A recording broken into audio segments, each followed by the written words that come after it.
ॐ शिवशक्तिसमारम्भां भास्कराचार्यमध्यमाम् अस्मच्छ्रीनाथपर्यन्तां वन्दे गुरुपरम्परां ज्ञानिनामपि चेतांसि देवी भगवती हि सा बलादाकृष्य मोहाय महामाया प्रयच्छति दुर्गे स्मृता हरसि भीतिमशेषजन्तोः स्वस्थैः स्मृता मतिमतीव शुभां ददासि दारिद्र्यदुःखभयहारिणि का त्वदन्या सर्वोपकारकरणाय सदार्द्रचित्ता सर्वमङ्गलमाङ्गल्ये शिवे सर्वार्थसाधिके शरण्ये त्र्यम्बके गौरि नारायणि नमोऽस्तु ते शरणागतदीनार्तपरित्राणपरायणे सर्वस्यार्तिहरे देवि नारायणि नमोऽस्तु ते सर्वस्वरूपे सर्वेशे सर्वशक्तिसमन्विते भयेभ्यस्त्राहि नो देवि दुर्गे देवि नमोऽस्तु ते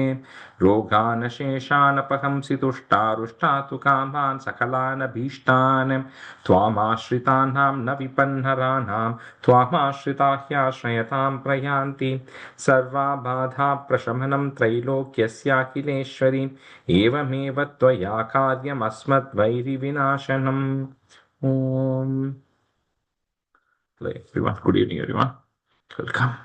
All right, so we'll do a quick review of 12. I think we had done about 35 stanzas, so you can do like 1 to 18 and then 19 to 35. Ritiji, you can do one half, and then Lakshmi, you can do one half. Om Devyuvacha ephistavaischa mam nityam stoshete yas samahitaha tasyaham sakalam batham nasayishyamya samsayam मधुकैटफनाशं च महिषासुरघातनं कीर्तयिष्यन्ति ये तद्वद्वथं शुम्भनिशुम्भयोः अष्टम्यां च चतुर्दश्यां नवम्यां चैकचेतसः श्रोष्यन्ति चैव ये भक्त्या मम माहात्म्यमुत्तमं न तेषां दुष्कृतं किञ्चित् दुष्कृतोत्था न चापदः भविष्यति न दारिद्र्यं न चैवेष्टवियोजनं शत्रुतो न भयं तस्य दस्युतो वा न राजतः न शस्त्रानलतो यौखात् कदाचित् सम्भविष्यति तस्मान् ममैतन्माहात्म्यं पठितव्यं समाहितैः श्रोतव्यं च सदा भक्त्या परं स्वस्त्ययनं हि तत उपसर्गानशेषांस्तु महामारी समुद्भवान् तथा त्रिविधमुत्पातं माहात्म्यं शमयेन्मम यत्र एतत् पठ्यते सम्यक् नित्यमायतने मम सदा तद् विमोक्ष्यामि सान्निध्यं तत्र मे स्थितं बलिप्रदा Second line, sada na tad vimokshami. Okay यत्र एतत् पठ्यते सम्यक् नित्यमायतने मम सदा न तद् विमोक्ष्यामि सान्निध्यं तत्र मे स्थितं बलिप्रदाने पूजायाम् अग्निकार्ये महोत्सवे सर्वं ममैतच्चरितम् उच्चार्यं श्राव्यमेव च जानता वापि बलिपूजां तथा कृतां प्रतिशिक्ष्याम्यहं प्रीत्या वह्निहोमं तथा कृतं शरत्काले महापूजा क्रियते या च वार्षिकी तस्या ममैतन्माहात्म्यं श्रुत्वा भक्तिसमन्वितः सर्वा बाधा विनुर्मुक्तो धनधान्यसुतान्वितः मनुष्यो मत्प्रसादेन भविष्यति न संशयः श्रुत्वा ममैतन्माहात्म्यं तथा चोत्पत्तयः शुभाः पराक्रमं च युद्धेषु जायते निर्भयः पुमान् रिपवः संक्षयं यान्ति कल्याणं चोपपद्यते नन्दते च कुलं पुंसां माहात्म्यं मम शृण्वतां शान्तिकर्मणि सर्वत्र तथा दुःस्वप्नदर्शने ग्रहपीडासु चोग्रासु माहात्म्यं शृणुयान् मम उपसर्गाः शमं यान्ति ग्रहपीडाश्च दारुणाः दुःस्वप्नं च नृभिर्दृष्टं सुस्वप्नमुपजायते बालग्रहाभिभूतानां बालानां शान्तिकारकं संघातभेदे च नृणां मैत्रीकरणमुत्तमं दुर्वृत्ता You can stop that. You can stop there. Yeah, thanks. दुर्वृत्तानामशेषाणां बलहानिकरं परं रक्षोभूतपिशाचानां पतनादेव नाशनं सर्वं ममैतन्माहात्म्यं मम सन्निधिकारकं पशुपुष्पार्घ्यधूपैश्च गन्धदीपैस्ततोत्तमैः विप्राणां भोजनैर्रोमैः प्रोक्षणीयैरहर्निशं अन्यैश्च विविधैर्भोगैः प्रदानैर्वत्सरेण या प्रीतिर्मे क्रियते चास्मिन् सकृतुः सचरिते श्रुते श्रुतं हरति पापानि तथारोग्यं प्रयच्छति रक्षां First line, last part. Sakrit sucharite shrute. प्रीतिर्मे क्रियते सास्मिन् सकृत् सुचरिते श्रुते श्रुतं हरति पापानि तथारोग्यं प्रयच्छति रक्षां करोति भूतेभ्यो जन्मनां कीर्तनं मम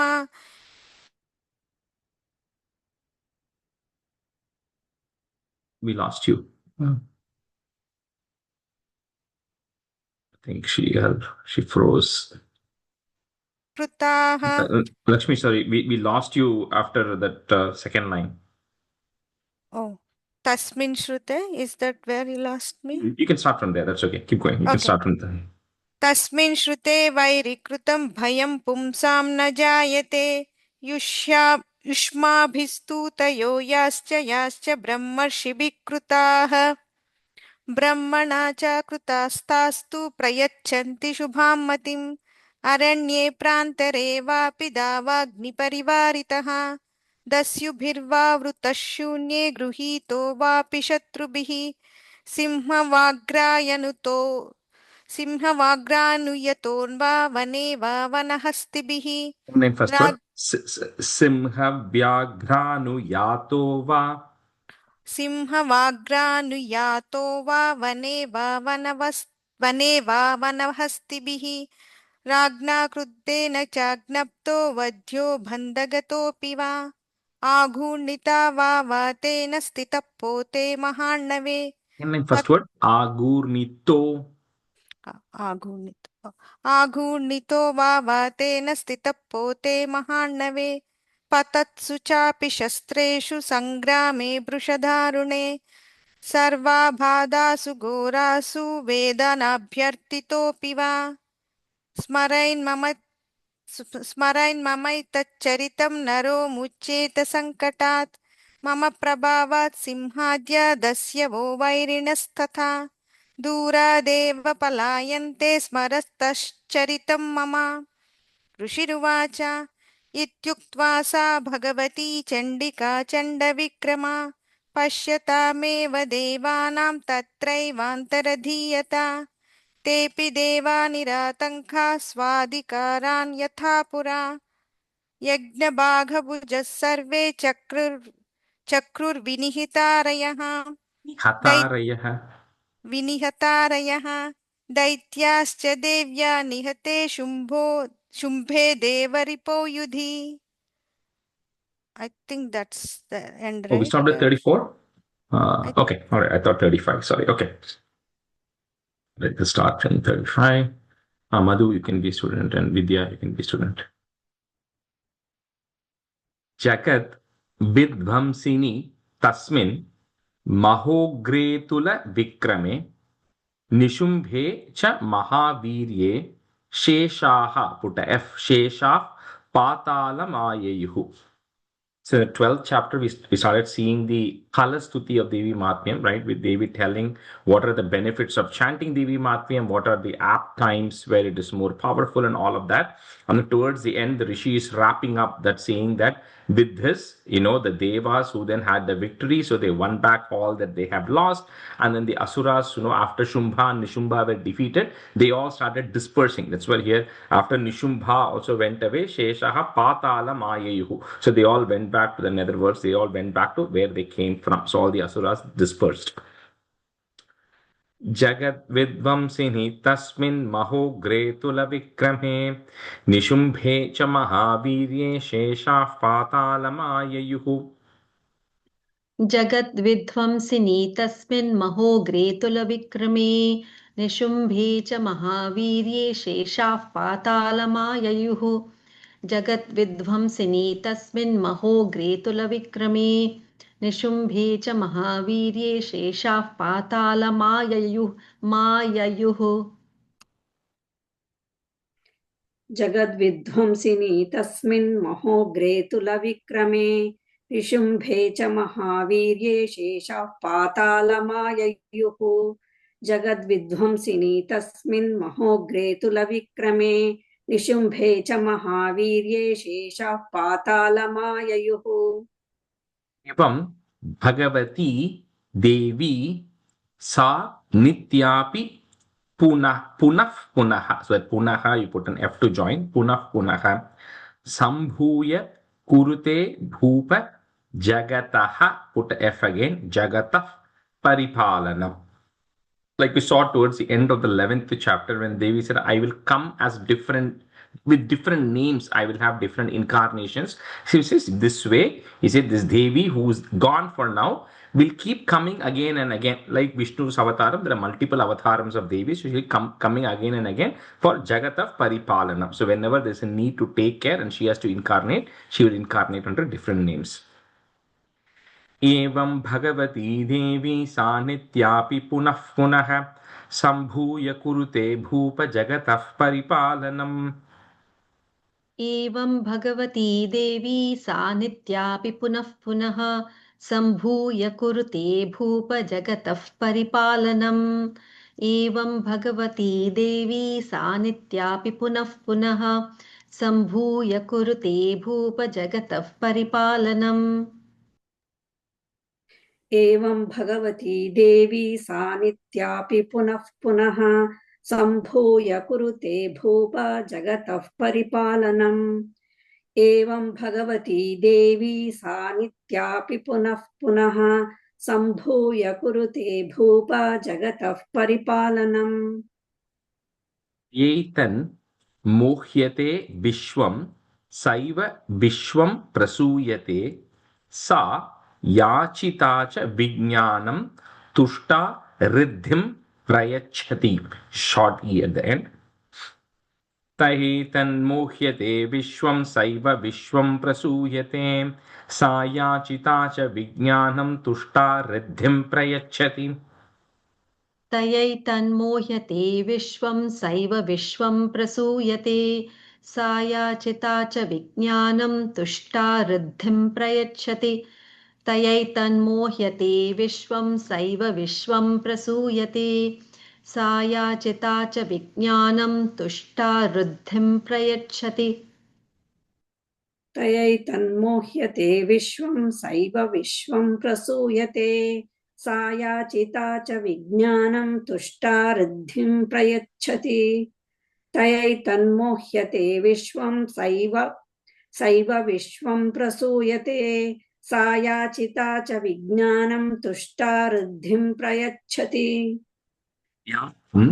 तयेतत् सकलं ब्रह्माण्डं मनुजेश्वरः महाकाल्या महाकाले महामारी स्वरूपया. With that, it again just wrapping up the end of the 12th chapter, saying that, she takes various forms. Like we said, at the end of the day, Devi is the energy that is behind everything. So she is the energy which comes at the end of the creation when the destruction is happening also. She is the energy who is actually there, and she is there pervading through the universe. व्याप्तं तयेतत् सकलं ब्रह्माण्डं मनुजेश्वर महाकाल्या महाकाले महामारी स्वरूपया.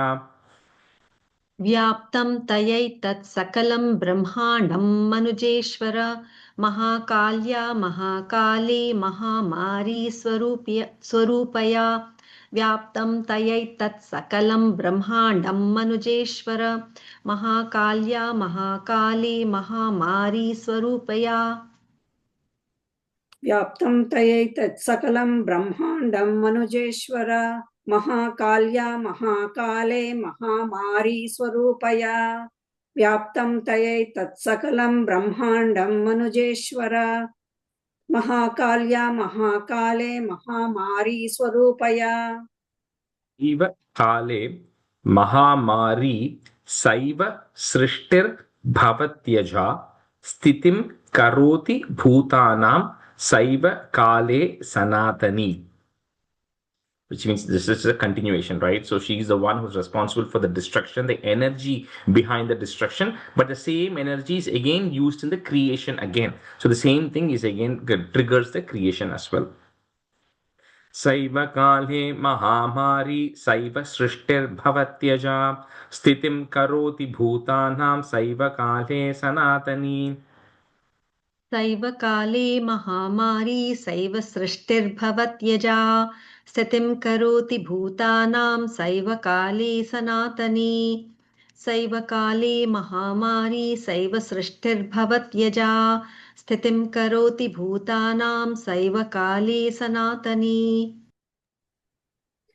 सैव काले महामारी सैव सृष्टिर्भवत्यजा स्थितिं करोति भूतानां सैव काले सनातनी सैव काले महामारी सैव सृष्टिर्भवत्यजा स्थितिं करोति भूतानां सैव काले सनातनी भव काले नृणां सैव लक्ष्मीर्वृद्धि प्रदा गृहे सैवाभावे तथा लक्ष्मीर so it will come together tata lakshmir vinashayopajayate. Just look at the two words which are there. The first line bhavakale means during the good times. Second line saiva bhave, so it's saiva abhave, opposite. So in the abhave, I mean the wrong, in the bad times.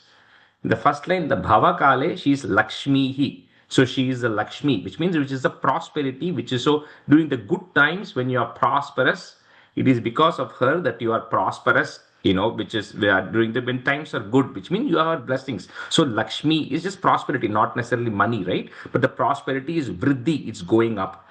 Abhave, when the times are not good, when you say, it just means it's alakshmi. So tatha alakshmir vinashayopajayate. So the lack of her is alakshmi. Or the lack of alakshmi is lakshmi. It's the opposite, right? So when things are not going good, then the alakshmi is there. It's the opposite of that. When things are going good, that's because Lakshmi is there, which means Devi is there, so things are prosperous. If she is not there, then it's Alakshmi, then it becomes bad time. भवकाले नृणां सैव लक्ष्मीर्वृद्धिः प्रदा गृहे सैवाभावे तथा लक्ष्मीर्विनाशायोपजायते. भवकाले नृणां सैव लक्ष्मीर्वृद्धिप्रदा गृहे सैवाभावे तथा लक्ष्मीर्विनाशायोपजायते भवकाले नृणां सैव लक्ष्मीर्वृद्धिप्रदा गृहे सैवाभावे तथा लक्ष्मीर्विनाशायोपजायते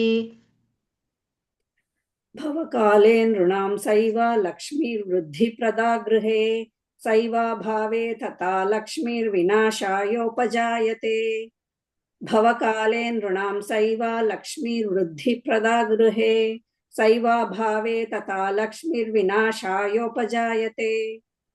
तथा सम्पूजिता पुष्पैर्धूप गन्धादिभिस्तथा ददाति वित्तं पुत्रांश्च मतिं धर्मे गतिं शुभाम्. So this comes to an end. So with this, you pray to her with dedication, with devotion, along with pushpaihi, gandhaihi, dhupaihi, with whatever you are able to. With all of that, you pray with devotion, and then you will get the appropriate blessings. Matin dharme gatim shubham, you will get auspiciousness. स्तुता सम्पूजिता पुष्पैर्धूपगन्धादिभिस्तदा तथा ददाति वित्तं पुत्रांश्च मतिं धर्मे गतिं शुभाम्. ओम. स्तुता सम्पूजिता पुष्पैर्धूपगन्धादिभिस्तथा ददाति वित्तं पुत्रांश्च मतिं धर्मे गतिं शुभाम्. ॐ स्तुता सम्पूजिता पुष्पैर्धूपगन्धादिभिस्तथा ददाति वित्तं पुत्रांश्च मतिं धर्मे गतिं शुभाम्. ॐ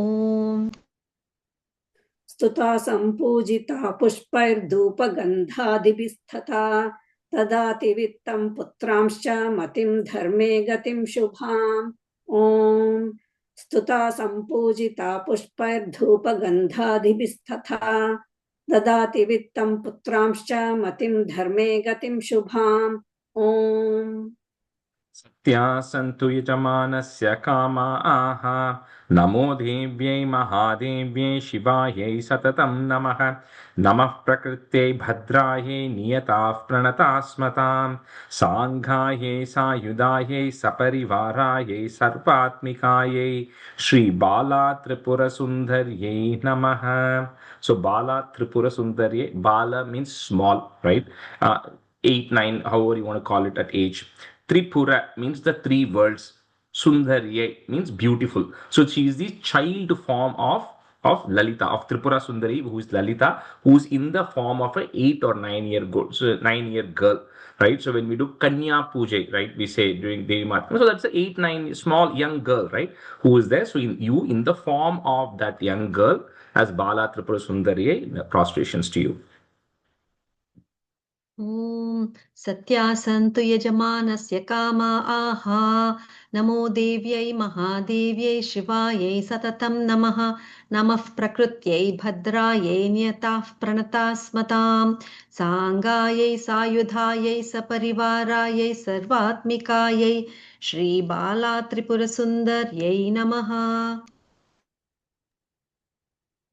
ॐ सत्यासन्तु यजमानस्य कामाः नमो देव्यै महादेव्यै शिवायै सततं नमः नमः प्रकृत्यै भद्रायै नियताः प्रणतास्मतां साङ्घायै सायुधायै सपरिवारायै सर्वात्मिकायै श्रीबाला त्रिपुरसुन्दर्यै नमः. Go to the final chapter, Trayodashodhyayah, Suratha Vaishyayoho Varapradhana. So so it now comes back to where it started, right? With the Suratha and Samadhi. So Suratha was the king, if you remember, right? We said Suratha means the one who's got a good chariot. The one who's got a good chariot, the chariot is the body, right? So the one who has actually got a very good chariot, so physically strong, right? Suratha. And Samadhi. Samadhi is the one who was very focused, who's very dedicated, right, in a mind. But he was not focused on the right things, because if you remember, the Samadhi was a Vaishya, right? Because he was a merchant. So he was very focused, he was very determined, but he was focused on different things.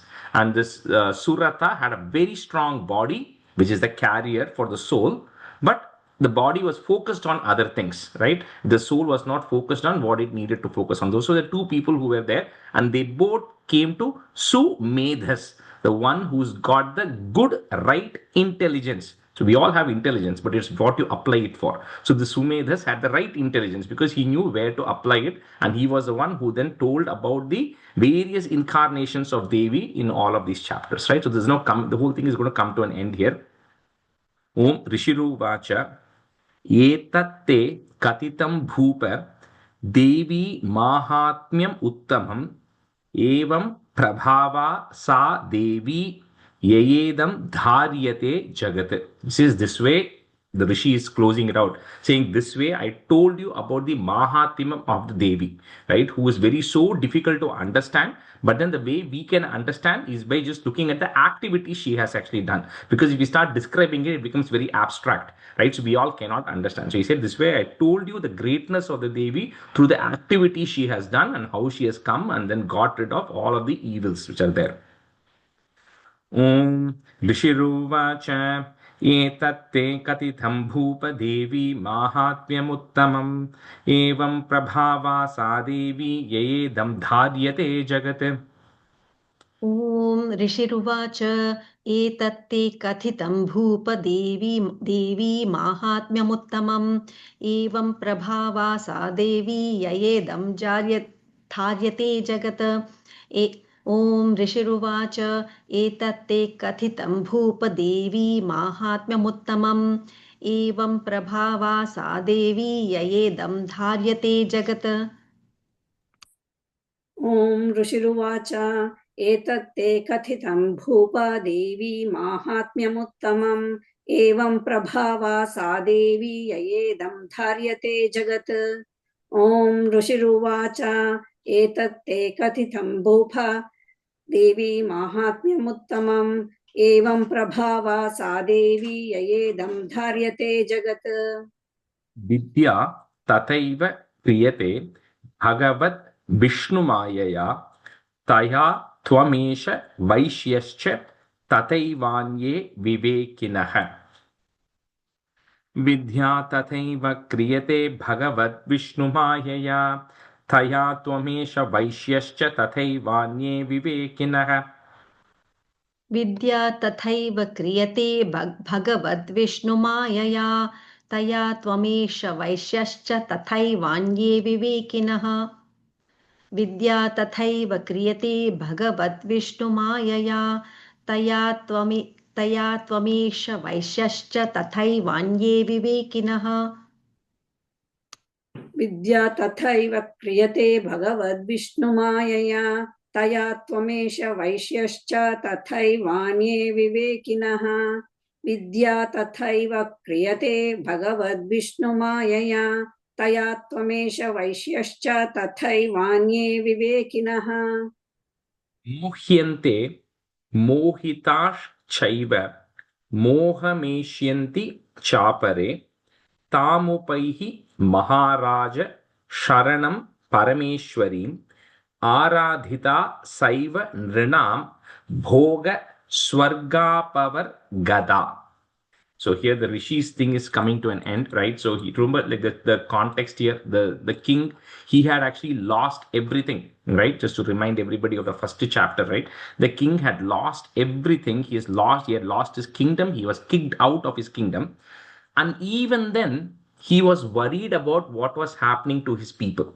So he had lost, he's been kicked out, right? He's no longer part of the kingdom, but he's still thinking about, I wonder my people are okay. I wonder my treasury is okay. I hope my infantry is fine. All these people who served me for so many years are no longer with me. I hope they are fine. He cannot take his mind away from all that he had, which he had lost. Then on the other hand, we had the Vaishya who had made a lot of wealth, right? And then his family itself squandered that wealth from him, kicked him out of the house, his wife and his kids, and then he was left to the streets. But even then, he kept thinking about, I know they did all these bad things, but I hope they are still okay. And I wonder how they are doing. His mind was still stuck with his family, right? So when these two people met and then they didn't know what to do, so that's when they came and told met the sage who said that you are no different than any other people who are out there. He said, you all have the same problem, right? Which is you all have vivek, you all have the intelligence, right? But then you're not able to control your mind because your mind keeps going back to what you had, right? It's all about controlling of the mind, which you are not able to do. And he says, you are not alone. He says you are not alone because all of this happens because of this Mahamaya, because of the illusion that has been created that all of this is yours, right? That is the illusion that is there. There's no other illusion. It's not like there is some magic happening that we cannot see. The illusion is very simple. The illusion is we think that we are this body, and so everything associated with the body is mine. But in reality, the body itself is not ours, right? That is the illusion we live under, right? So she says it's all created by that Mahamaya. And then he said, let me talk about the Mahatmyam of the Mahamaya. So that's how he started describing that, right? And so here, that's how he's wrapping it up, saying that all of this mohyante, we're all caught in this moham, we're all caught in this illusion, just like everybody else who's actually caught as well. And that's why the best option is Sharanam Parameshwarim. So he says the best option you have is to surrender yourself to the Parameshwari, because she is the only one who can get you out of that illusion. And then once you surrender to her, then Saiva Nrinam or Sarve Nrinam or Saiva Nrinam, all the people, then you get Bhoga, Swarga, Apavargata. It means you'll get liberation and you'll finally get liberation or Swargam, whatever you desire, because we're going to see there are going to be two paths which are going to come. So it's a whatever you want, you will get that granted. मोह्यन्ते मोहिताश्चैव मोहमेष्यन्ति चापरे तामुपैहि महाराज शरणं परमेश्वरीम् आराधिता सैव नृणां भोगस्वर्गापवर्गदा. मोह्यन्ते मोहिताश्चैव मोहमेष्यन्ति चापरे तामुपैहि महाराज शरणं परमेश्वरीम् आराधिता सैव नृणां भोगस्वर्गापवर्गदा. मोह्यन्ते मोहिताश्चैव मोहमेष्यन्ति चापरे तामुपैहि महाराज शरणं परमेश्वरीम् आराधिता सैव नृणां भोगस्वर्गापवर्गदा.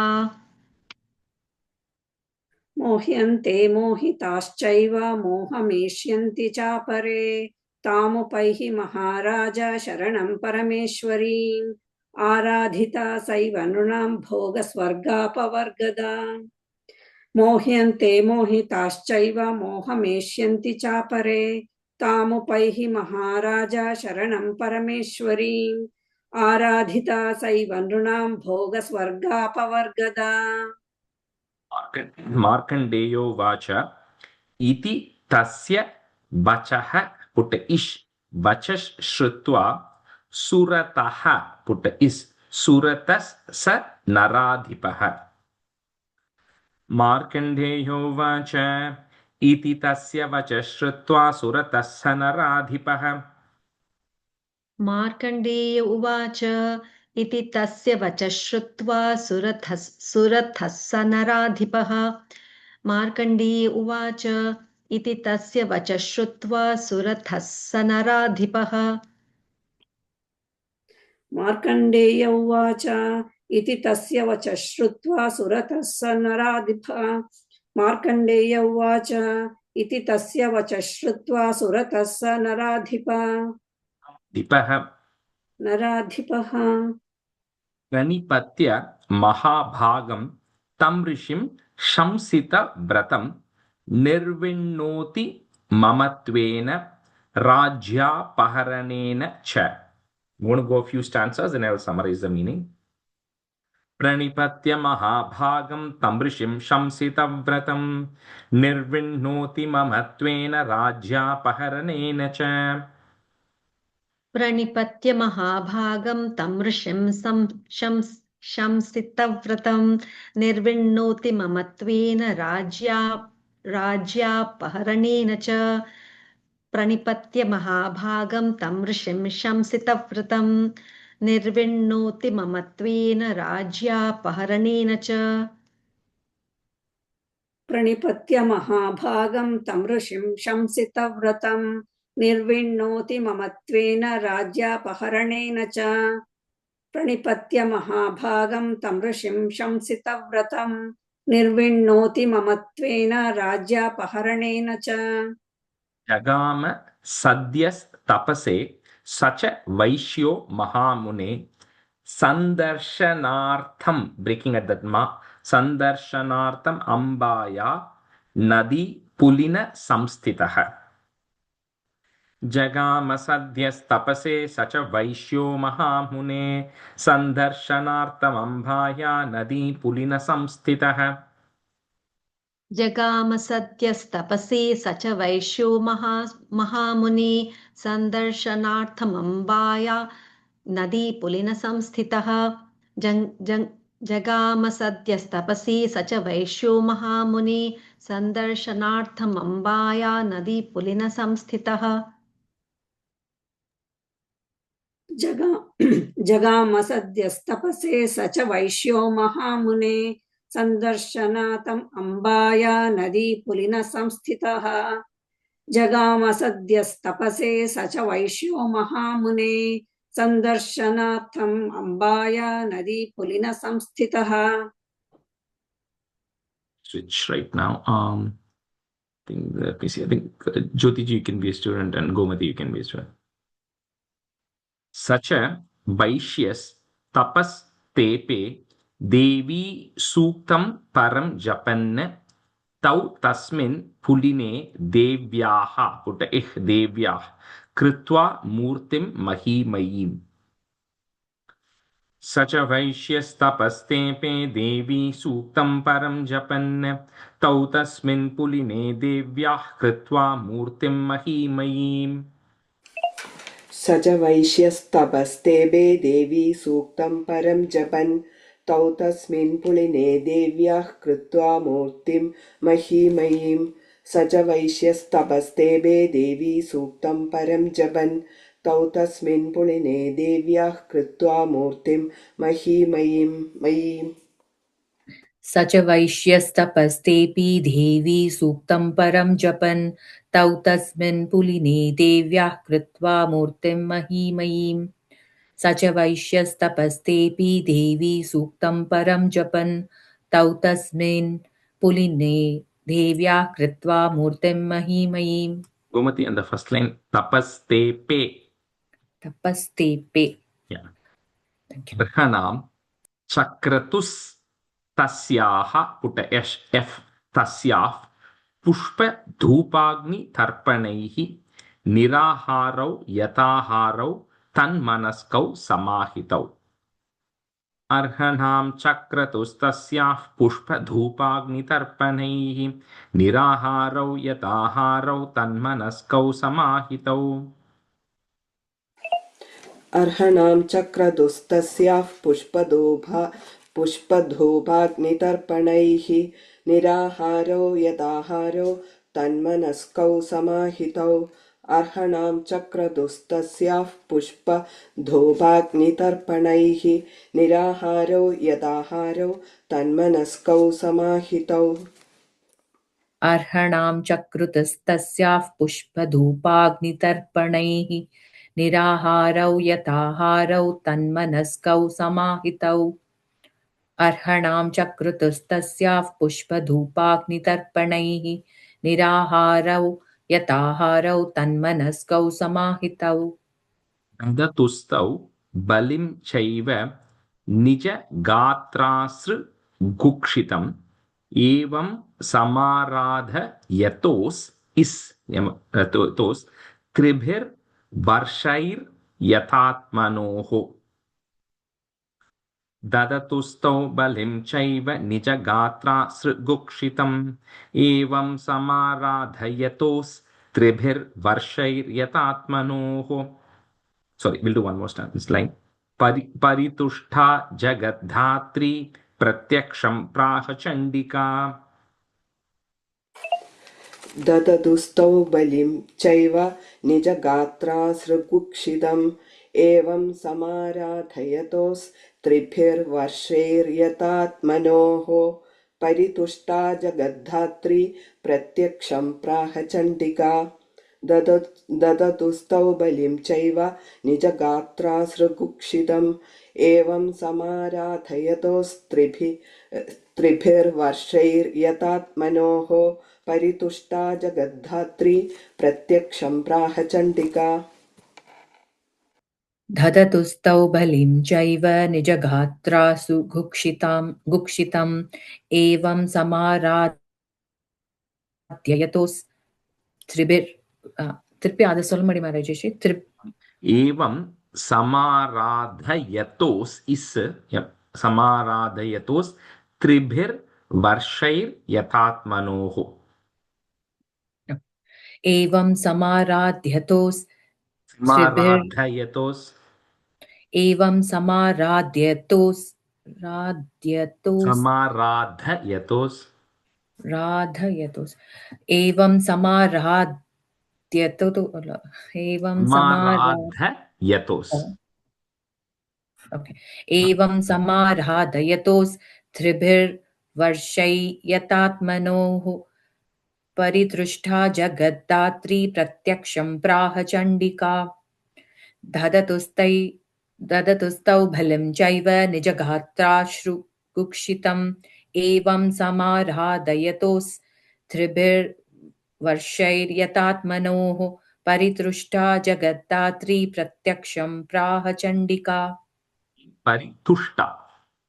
परितुष्टा जगद्धात्री प्रत्यक्षं प्राह चण्डिका देव्युवाच यत् प्रार्थ्यते त्वया भूप त्वया च कुलनन्दन मत्तस्तत् प्राप्यतां सर्वं परितुष्टा ददामि तत् देव्युवाच यत् प्रार्थ्यते त्वया भूप त्वया च कुलनन्दन मत्तस्तत् प्राप्यतां सर्वं परितुष्टा ददामि तत्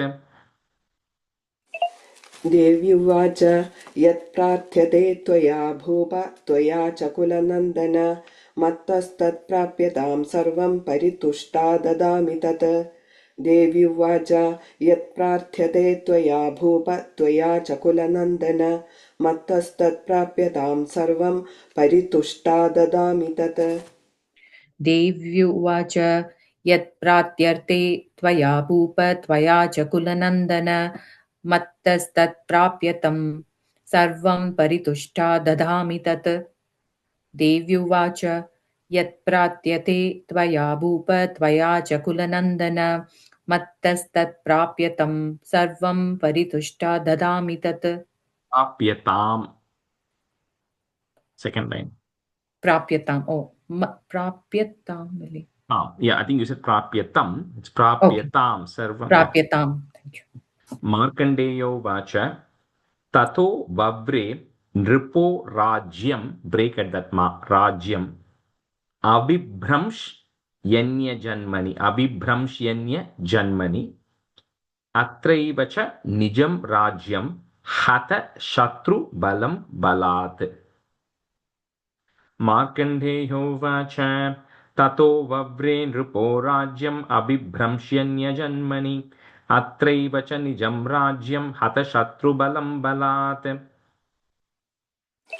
मार्कण्डेय उवाच ततो वव्रे नृपो राज्यम् अविभ्रंश्यन्यजन्मनि अत्रैव च निजं राज्यं हतशत्रुबलं बलात् मार्कण्डेय उवाच ततो वव्रे नृपो राज्यम् अविभ्रंश्यन्यजन्मनि अत्रैव च निजं राज्यं हतशत्रुबलं बलात् मार्कण्डेय उवाच ततो वव्रे नृपो राज्यम् अविभ्रंच यन्यजन्मनि अत्रैव च निजं राज्यं हतशत्रुबलं बलात् मार्कण्डेय उवाच ततो वव्रे नृपो राज्यम् अविभ्रंच यन्यजन्मनि अत्रैव च निजं राज्यं हतशत्रुबलं बलात् तोपि वैश्यस्ततो ज्ञानं बव्रे निर्विण्ण मानसः ममेत्यहमिति प्राज्ञः पुट इस् प्राज्ञस् संग विच्युति कारकम्. So we'll just do one time. I think we'll finish it off. Then I need some 7-8 minutes for meaning of this. सोऽपि वैश्यस्ततो ज्ञानं वव्रे निर्विण्णमानसः ममेत्यहमिति प्राज्ञः सङ्गविच्युतिकारकम्.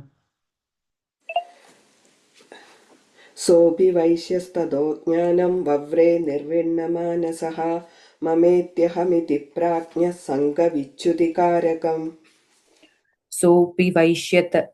सोऽपि वैश्यस्ततो ज्ञानं वव्रे निर्विण्णमानसः ममेत्यहमिति प्राज्ञः सङ्गविच्युतिकारकम्. देव्युवाच स्वल्पैरहोभिर्नृपते स्वं राज्यं प्राप्स्यते भवान् हत्वा रिपूनस्खलितं तव तत्र भविष्यति. देव्युवाच स्वल्पैरहोभिर्नृपते स्वं राज्यं प्राप्स्यते भवान् हत्वा रिपूनस्खलितं तव तत्र भविष्यति. देवी उवाच स्वल्पैरहोभिर्नृपते स्वं राज्यं प्राप्स्यते भवान् हत्वा रिपूनस्खलितं तव तत्र भविष्यति. देवी उवाच स्वल्पैरहोभिर्नृपते स्वं राज्यं प्राप्स्यते भवान् हत्वा रिपूनस्खलितं तव तत्र भविष्यति. देवी उवाच स्वल्पैरहोभिर्नृपते स्वं राज्यं प्राप्स्यते भवान् हत्वा रिपूनस्खलितं तव तत्र भविष्यति. तश्च भूयः पुट इस् भूयस् सम्प्राप्य जन्म देवात् बिभस्वतः सावर्णिको नाम मनुर्भवान् भुवि भविष्यति. मृतश्च भूयः सम्प्राप्य जन्म देवात् विवस्वतः सावर्णिको नाम मनुर्भवान् भुवि भविष्यति. मृतश्च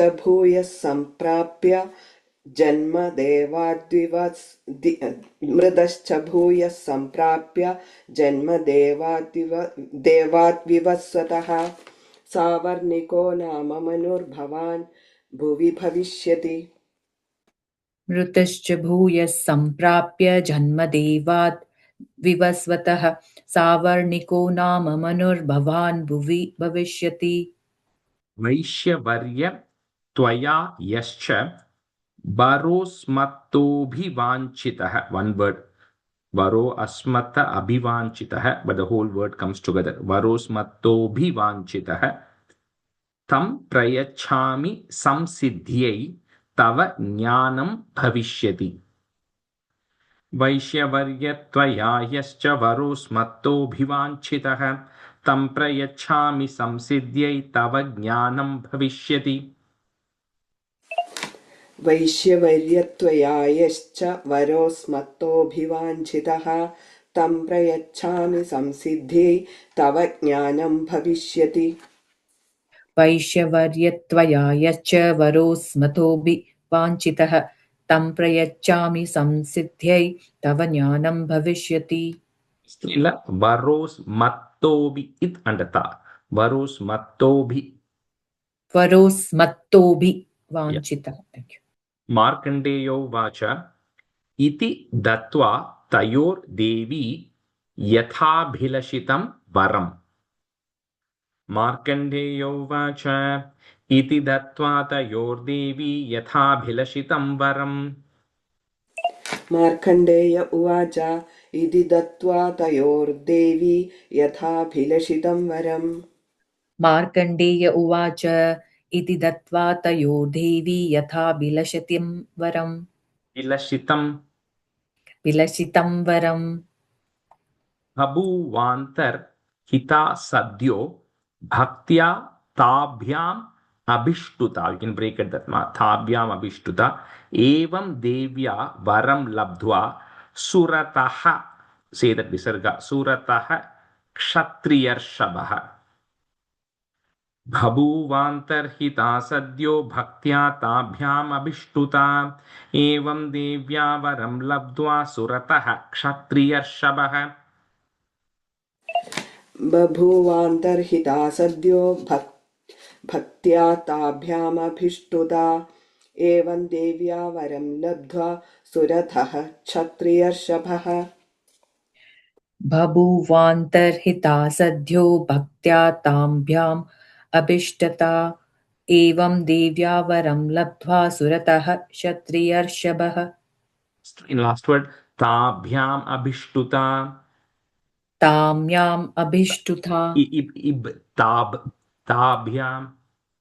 ताभ्याम् अभिष्टुता Suryaj janma samasadhya savarnir bhavita manuhu.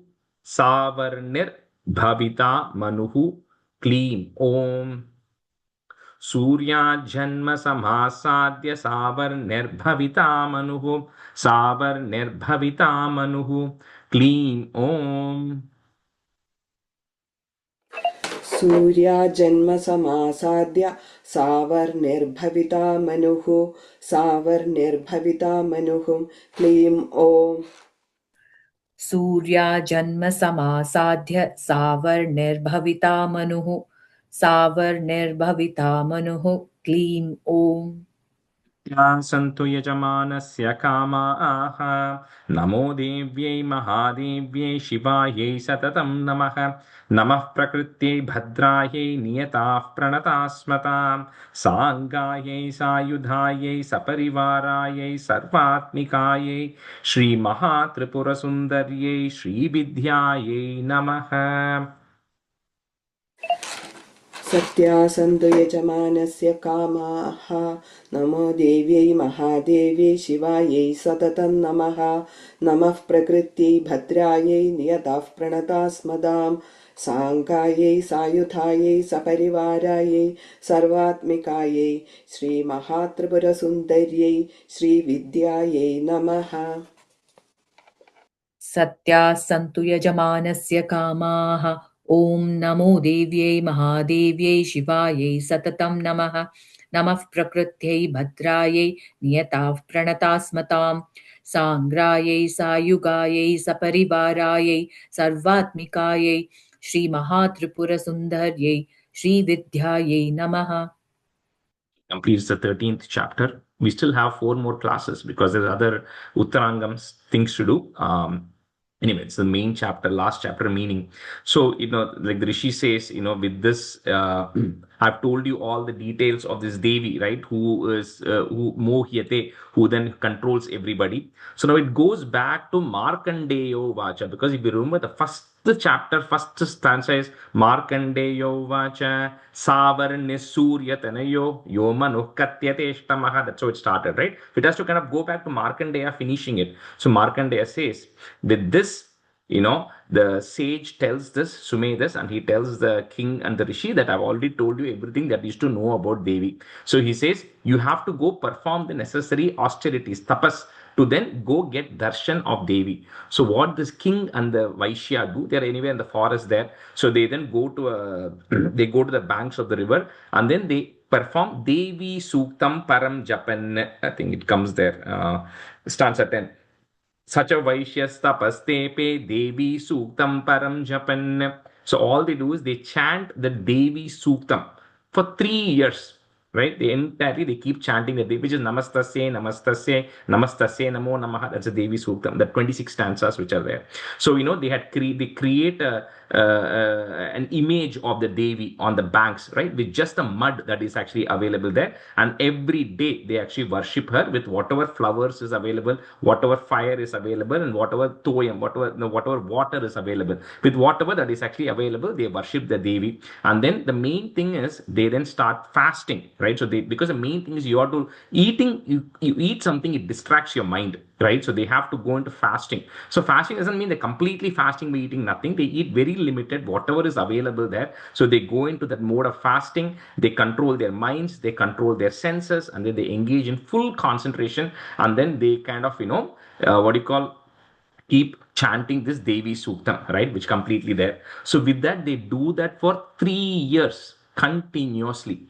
So when they did that, Pratyaksham Praha Chandika. So when they do that, finally Devi, then the Chandika appears in front of both the king and the Vaishya, right? So she appears, and then that's where it comes Devi or Vacha will come in 14. So Devi is saying that, I'm very pleased with you, O king, O Vaishya, with all the tapas you did for 3 years. You completely, abandoned everything. You kept your mind focused, you kept your senses focused, and then you prayed for 3 full years. So I'm pleased with you. So go ask whatever you want as a boon, right, to the king and the Vaishya. Now, each of them, see, each of us have different requirements, so each of us may want different things. When somebody comes and says, what boon do you want, right? The same person asks, each of us will ask different things. The king, he felt like as a kshatriya, he shouldn't have run away from the battle. He lost it, but he should have fought back. That's the pride of a kshatriya. So he felt like he did not have the strength or the courage to actually fight back, and then he became very weak after that emotionally, right? And then because he feels like he's got a good body, he needs to fight. So what he says is the blessing he wants is he wants to get liberated in the future, but right now what he asks for is, I need the strength to be able to go fight back and then win back what I've actually lost. That is what the king actually wants, because he's not willing to relinquish his desires yet. Right? You have to be ready. Even if Devi comes in front of you, different people ask for different things, right? Like the Asuras, who we saw, they go ask for something to get to do bad things to others. So they also see, Hiranyakashipu, if you look at all these Asuras, some god or goddess has come in front of them. It is just they ask different things. So to get that going, you can be an Asura, you can be a Deva, you can be a Nrupa, you can be a Manushya. But what you ask is different. The king is not willing to relinquish his desires. So he says that I still want to go defeat the people who defeated me. I still want to win the kingdom, and I actually want a kingdom in my next lifetime also, something which is actually bigger than what I have. So that is the wish the king has, because he's not willing to relinquish. The Samadhi, the Vaishya on the other hand, he says, I want to say the word there, Mametyaham pragya. So mama iti aham iti. So he says the concept, I need the knowledge which makes me stop believing that things are I and mine. He says, I want that knowledge gone. So I no longer want to think of me as the body and the things as mine. The moment you think you are the body, then everything is yours, mine. The mine concept comes only from my. So he says, Mama iti aham iti. So I want those both, I want the knowledge that actually eradicates the belief of I and mine away from my mind. Right? That is the knowledge. Give me the whatever knowledge is required to eradicate that. Right? That is the thing that the Vaishya asks for.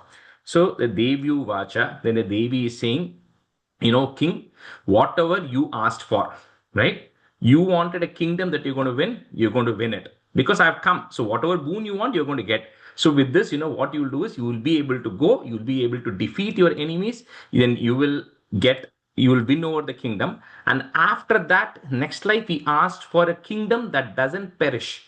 So he says, you are going to be born as Savarniko Nama Manur Bhavan Bhuvi Bhavishyati, right? So you see, you're going to be born as the Manu called Savarni. Current Manu is Vaivasvata Manu. So you're going to be born as Savarnika Manu. So that's what in the first chapter also, it says Markandeyo Vacha. Savarnisurya Thanayo Yoma Nokatyateshtamaha. He starts off by saying, I am going to tell you the story of this Manu Savarni who is going to be born in the future. I'm going to tell you the story of that Savarni Manu, right? That's how he starts. So that Manu, this king, is going to become the Savarni. So he's going to become that Manu in the next Manu. Right now we are the Vaivasvata Manu. I won't go into the description of Manu. Most of you know that from Narayaniam. But so he's going to become the next Manu, Savarni Manu. That is the king. So this Janmam, you're going to go win. You're going to get your kingdom back. Then next birth, you're going to be born again as a son of Vivaswan, same as Vaivasvata Manu. You're going to be born as a son of the sun god, and you'll be called Savarni, and then you will get over the Manu. You're going to rule over the entire earth at the time.